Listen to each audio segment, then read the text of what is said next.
The Creation of All, Chapter 3.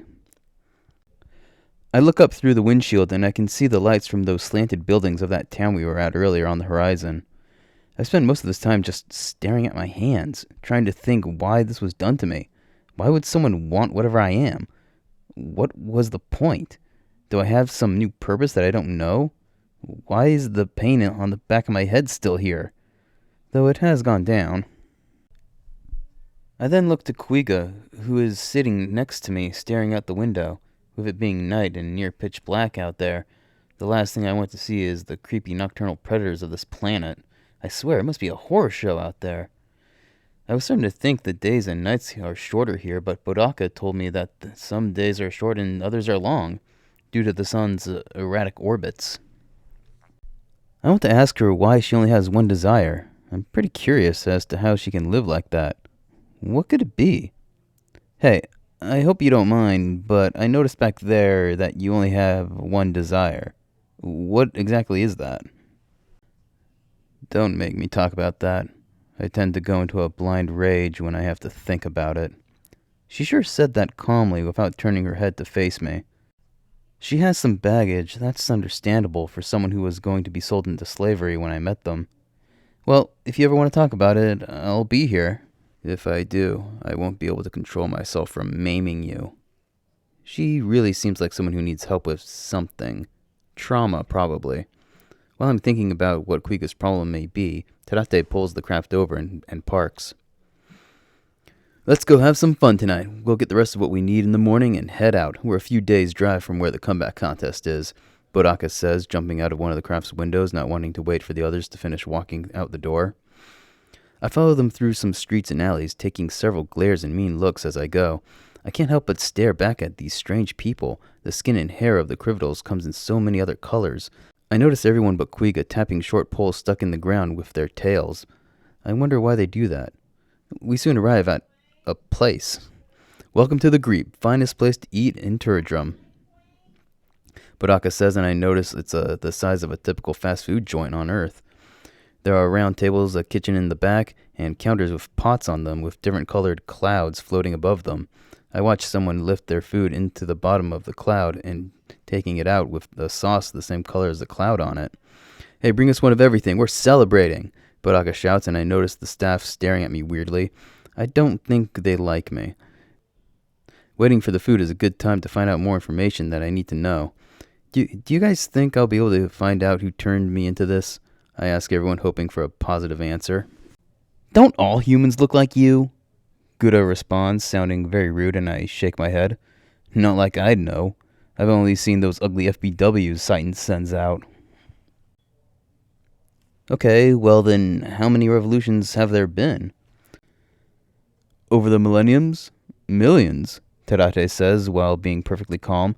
I just stare at him as the stupidity of this dawns on me. And they've all failed? Did any of them come close? Every single one failed, but one did get close. They cornered one of the previous Titan presidents, Karandan. The Grandal Revolution's leader, Michia, was a moment away from killing Karandan, but he failed.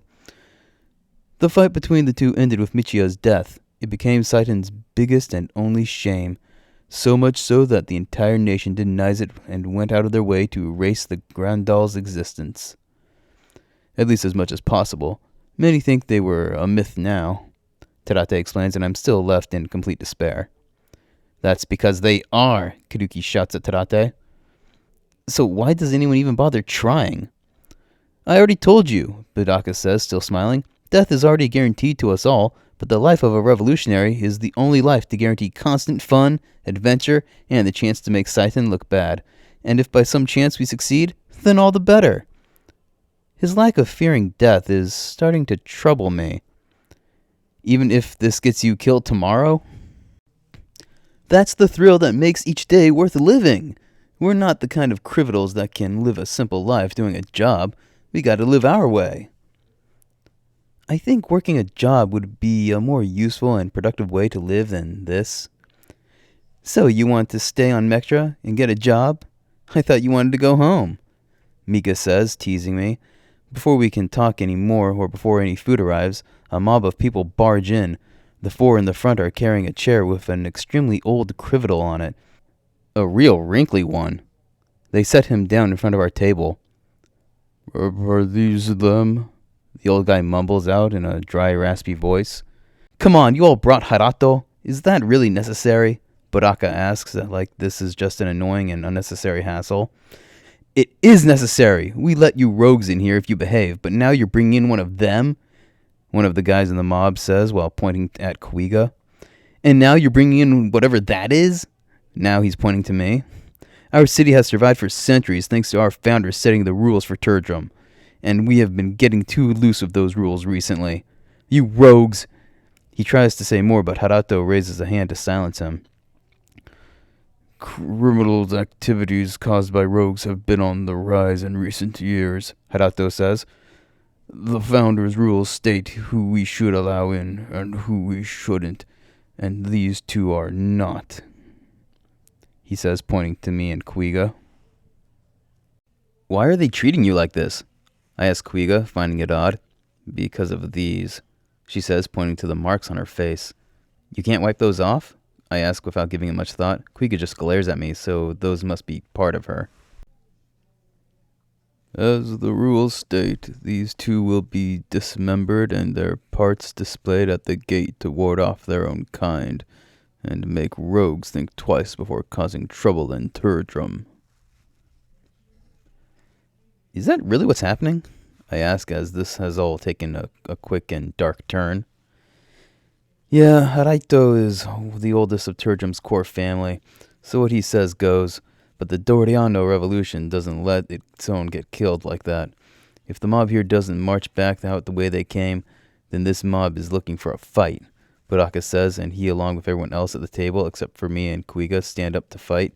Before anything can happen, a blaring alarm goes off and the mob carries Hirato back outside.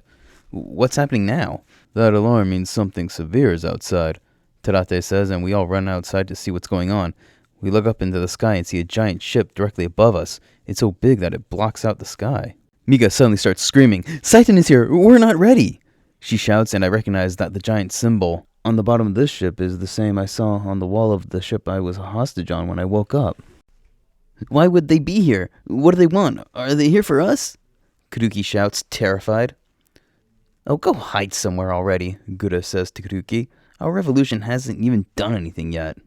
There is no man-made vehicle that comes close to the same size as this thing. The bottom of the ship opens, and several rectangular things that remind me of shipping containers with little engines on the corners of them fly down throughout the city, along with other small round ships. One of these containers and ships land in front of us, and there are 10 criminals getting out of the round one. They're all in that chrome Saitan armor, holding those same rifle-like weapons that shoot lasers I saw back on that airship.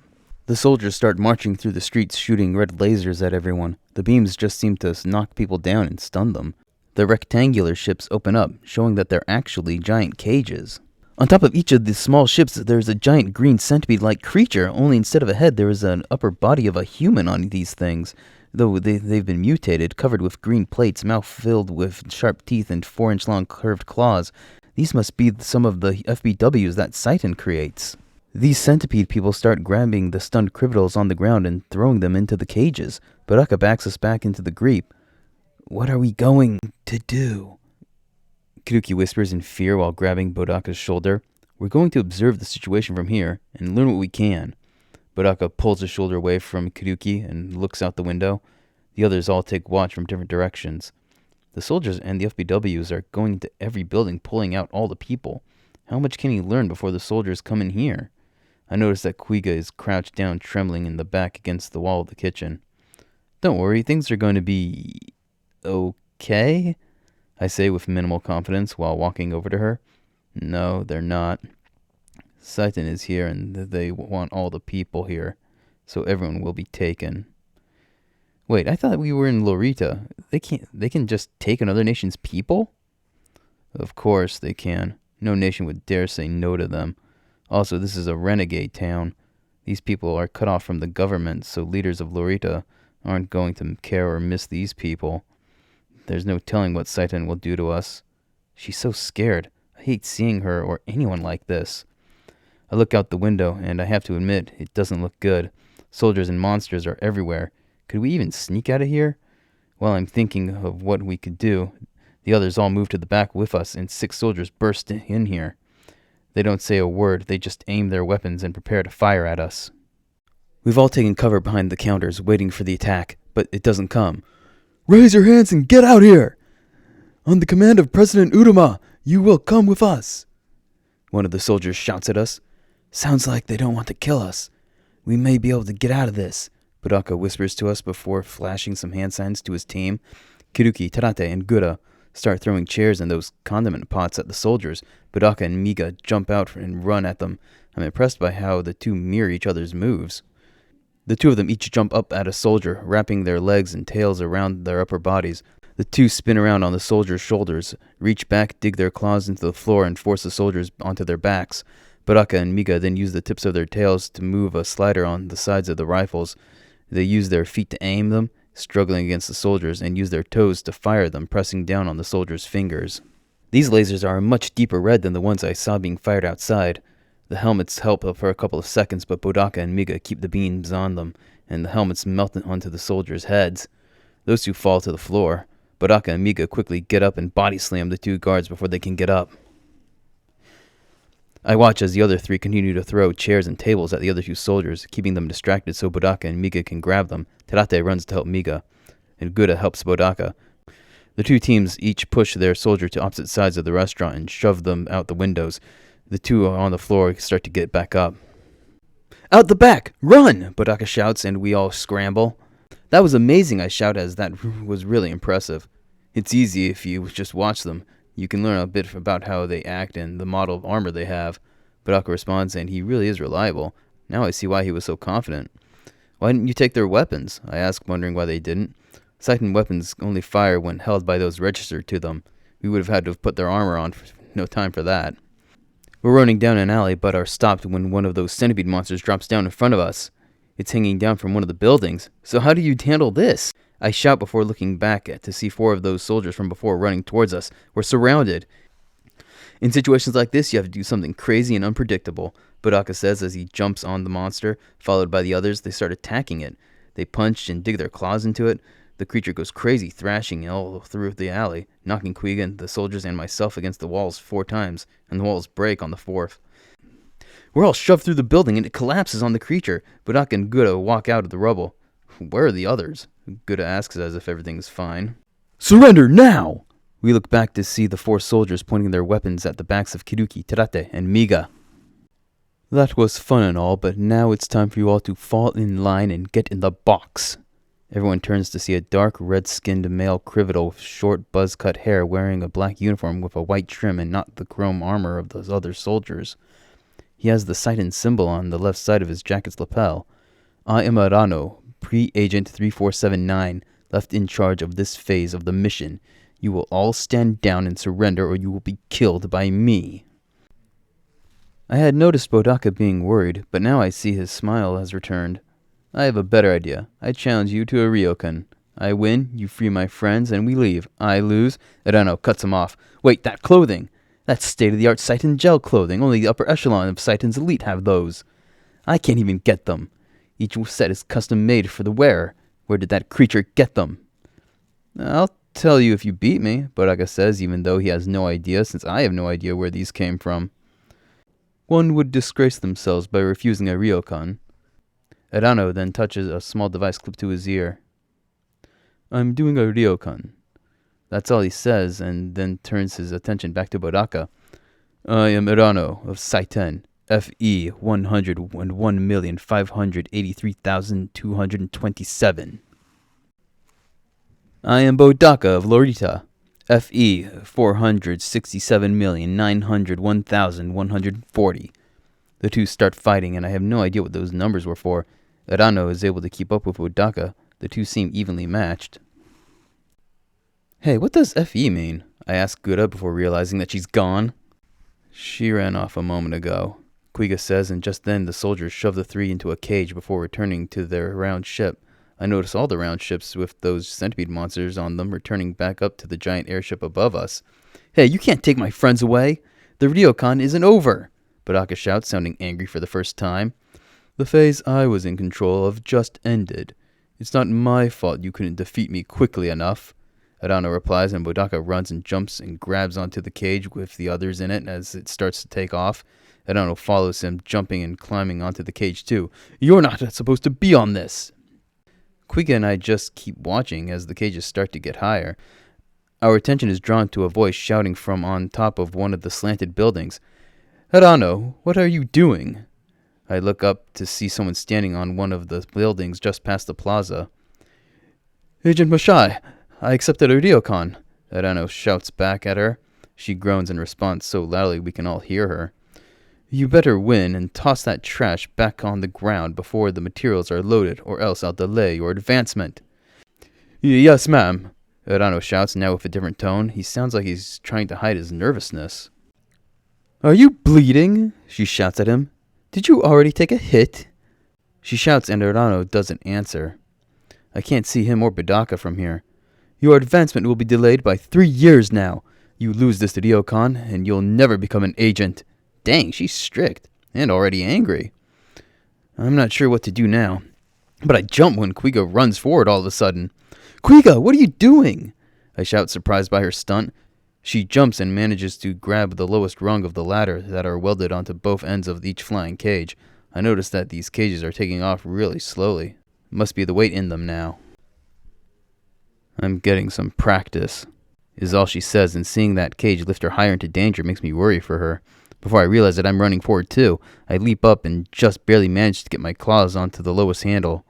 I manage to climb up and join her on the cage. Looking down, I see we're already about 30 feet off the ground. I didn't even realize I jumped that high. It was higher than when I fought Hade. After a few moments, we're now passing the roof of the building that the agent is standing on. What are you two doing? The agent asks us like she's talking to children. She's not taking us all too seriously.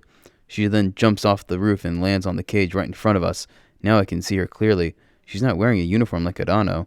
She's dressed more casually. She's wearing a red slit dress, black knee-high boots, a black sleeveless top that shows off her midriff. She wears both a choker and 2 straps on her tail that are connected by a metal chain. She has 2 loose gold bracelets on each wrist. What's most striking is her weird hair. She has 3 clumps of hair on each side of her head.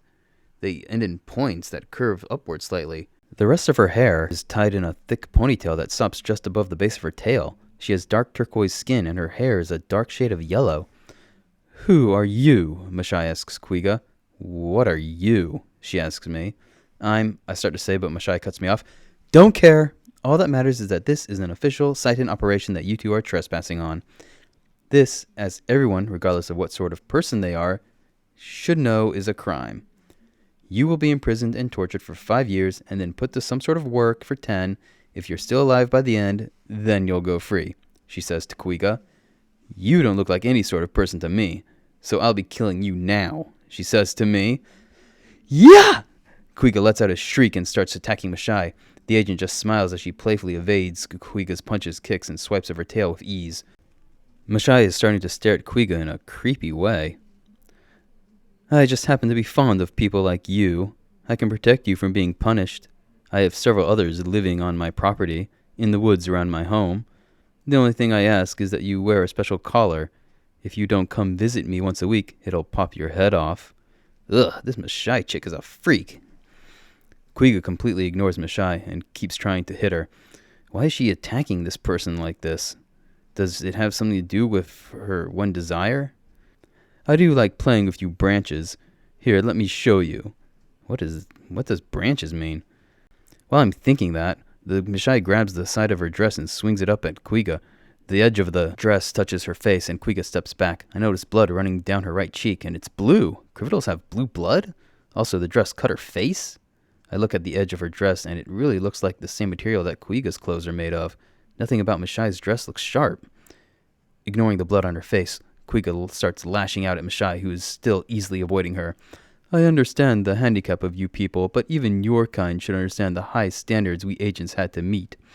Only the best of Seitan's citizens get to this level. I'm not just one of Seitan's, but our species' best. Do you really think you can even touch me? Mashai says as she easily gets behind Quiga and slaps the back of her head. I don't know if I can, but even if I don't, this experience will still be worth it, Quiga says, and she actually sounds nervous. I need a helper. Worth it. It will be for me getting to add a Teshin to my collection. Teshin? Is that what Quiga is? But aside from the marks on her face, she looks just like every other female criminal. Look, that guy over there has more FE than Erano, but still hasn't beaten him yet. That's the difference between people who just rely on their birthright, and those who do and combine it with natural skills. We agents are picked for our superiority, so just give up. I look and see Bodaka and Erano, who are still fighting. The two are jumping from one cage to the next as they fight. And do you think you can fight me for practice? Quiga swings her leg at Mashai, trying to kick her. But Mashai puts her hands on Quiga's leg, and in an instant jumps up, putting herself above Quiga's leg, and then thrusts both her feet at me. I didn't see it coming. You can die. She put all her weight into that. I fly back, but reach out and grab the edge of the cage. I almost dislocate my shoulder, but I'm able to scramble back on. We've now risen over most of the buildings. No, don't make this difficult. Just die already. Your life can't possibly have much meaning or purpose. I mean, just look at you. I, on the other hand, have a lot going on, so just stop. Mashai says, and that gets me mad. Really mad. I'm a human, you Satan people kidnapped me from my own reality and turned me into this, and now you want me to die? Screw you! Quiga and I are going to beat the crap out of you. You are? Mashai looks me over. I guess it's possible, and if you are, that makes you our property. Those gel clothes are clearly ours as well. I'll take you both. I handled that strange guy Hade, and he was stranger than she is, so I should be able to handle her too. I throw a punch at Mashai, hoping everything will work out, but she catches my fist and just smiles at me. I then notice that one of the bracelets on her wrist grows thin, long spikes before jumping off her wrist and biting down on mine like a bear trap. Ah, what the... I shout, pulling my hand out of Mashai's grip, and when I pull my arm back, the bracelet returns to normal and falls off my wrist, off the cage, and down to the ground. Don't worry, I have a drawer full of those, Mashai says before raising her leg and bringing it down on the back of my head, slamming me down against the roof of this cage. I then feel her boot change shape. The front and heel both turn into fingers that grip my neck. I then feel them meld into the metal of the cage. There, that's one down, Mashai says, but Quiga tries to kick Mashai, and she has to move away, freeing me. I look at her boot, and it looks normal. Right, I almost forgot about your ability, the agent says to Quiga. Why are things changing like that? I ask, confused by how all that happened. You must be a human because everyone knows that we agents are tasked with the important mission of giving our all to further Saiten's goals and ambitions. To do so, we're gifted with a Zero Stone that are surgically implanted in our bodies. They're one of very few things that can augment the criminal body without severe, usually fatal, side effects. Each agent is granted a different reality warping ability from the stone. And what you're seeing is mine. I can do whatever I want to anything not living that's touching me. She just smiles at us like she has nothing to fear. Oh, are these new friends? I'm shocked to hear an old man's voice, and I look to see an old man's face has appeared on the front of Mashai's vest. My name is Philadius, and I enjoy making new friends. Hey, they're strangers. I keep telling you not to talk to those. Mashai responds like she's the face's mom. She's always so mean to me. Never lets me do what I want. Is Philadius about to cry? He is a liar. Mashai responds like she doesn't want us sympathizing with the face. Besides, I just created him. In an instant, the face is gone. Mashai gets down on one knee and places her hands against the cage. Quiga jumps and brings her heel down, aiming for Mashai's head. Quiga is about to strike, but a hand formed from the cage's metal reaches out and grabs Quiga's ankle, causing her to fall down. I then watch the upper torso of Philadius rise up from the cage made of the same metal. She may not let me do what I want, but I still can't let you hurt her. What are you? I blurt out in utter disbelief at the possibility that Mashai created life. I'm Philadius. She created me for the fun of it. He then swings his metal hand, striking me in the face. I almost fall over as I spit out a mouthful of blood. Also, I'm a distraction since it takes her a few seconds to do that, he says, and Quiga and I look back to see several more metal hands rising out of the cage to grab us. We have to move, Quiga says urgently. I notice that she freed her ankle somehow. She takes 3 steps before leaping off the edge of the cage, grabbing onto the lowest rung of the ladder of the nearby cage that's rising faster than we are. The higher the cages get, the closer they get to each other, and the ones closer to the center rise faster. Please let us out! I look down to see a small window with 3 bars on the roof of the cage. I can see it crammed full of people and several faces filled with fear. There's nothing I can do for them now. Without thinking, I follow Kuiga and jump. Only after I do it, I realize how terrifying this is. I'm 100 feet or more off the ground? I barely managed to grab the rung. Looking all the way down makes me dizzy, and my grip almost slips off. I hope I never have to do that again, and I want to get down. I quickly climb onto the top where Kuiga is. We look down at Mashai, who is still staring at us, smiling. Faladius and all those metal hands are gone. You got to get us out of here! I look down at the barred window on this cage, and it's filled with the same terrified people. I recognize most of them from the mob that wanted to kill me. I even see Haraito shivering in fear. I'd rather die than be taken by Saitan. You have to find a way to drop this thing. One of the people inside scream in terror, and I don't know how good I would feel about that. Don't let them take me! The people inside are screaming at us for help. These folks wanted to kill me and Kuiga, but I still want to help them. They were just living by their culture. Should a culture that kills like that exist? On the other hand, who am I to judge? But on the other hand, my thinking is interrupted by the people shouting at me. All right, let me see what I can do. I reach down and grab the bars. I start trying to pull or bend them off, but they don't budge. Of course they don't. What was I expecting? You can't bend them with your bare hands. They're made specifically to prevent that, Kuiga says, as if she doesn't care about these people. Well, how do I get it open? I shout at her, frustrated. You don't, Mashai shouts, having jumped up here. She made it without needing to grab the ladder. Why are you kidnapping all these people? I shout at her, demanding to know. We were ordered to harvest the people here and bring them back to use as material for a special project. Go ask the people working on that what they plan to do with all this meat, because I'm not authorized to tell people. Chapter 3, Part 1, End.